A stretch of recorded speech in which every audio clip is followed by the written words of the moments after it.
আসসালামু আলাইকুম, সবাই কেমন আছেন?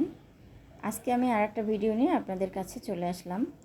এটা হচ্ছে ডিম ভুনা করব। তো আপনার এখানে আমার খুবই স্পেশাল এই ডিম ভুনাটা। আমার বাসার সবাই অনেক অনেক পছন্দ করে। আমরা সবাই অনেক ভীষণ পছন্দ করি এই ডিম ভুনাটা। তো ভাবলাম আমি আপনাদের সাথে একটু শেয়ার করি। তো এখানে আমি টমেটো, কাঁচামরিচ আর সরিষা আর এক সামান্য পরিমাণে তেল দিব। দিয়ে আমি এটা একটু ব্লেন্ডার করে নিব। ব্লেন্ডার করে মশলাটা তৈরি করব। আপনার এই পেস্টটা যদি আপনি ডিমের মধ্যে দেন, সেই ডিমটা খেতে অনেক অনেক মজা হয়। আপনি একবার হলেও বাসায় ট্রাই করে দেখবেন। আর যারা রান্না করেছেন তারা তো করেছেন। তো আমি এখানে আপনার 4টা ডিম নিয়েছি। আমি এটা একটু তেলে ভাজতেছি। হলুদ এবং একটু সামান্য জিরা দিয়ে আমি ডিমগুলো ভেজে নিয়েছি।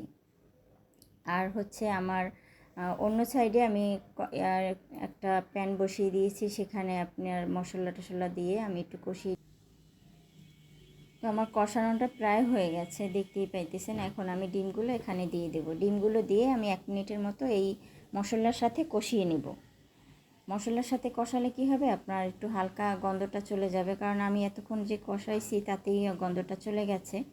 তো আমি এটা একটু ভালোভাবে 1 মিনিটের মতো কষিয়ে নিব এই মশলার মধ্যে।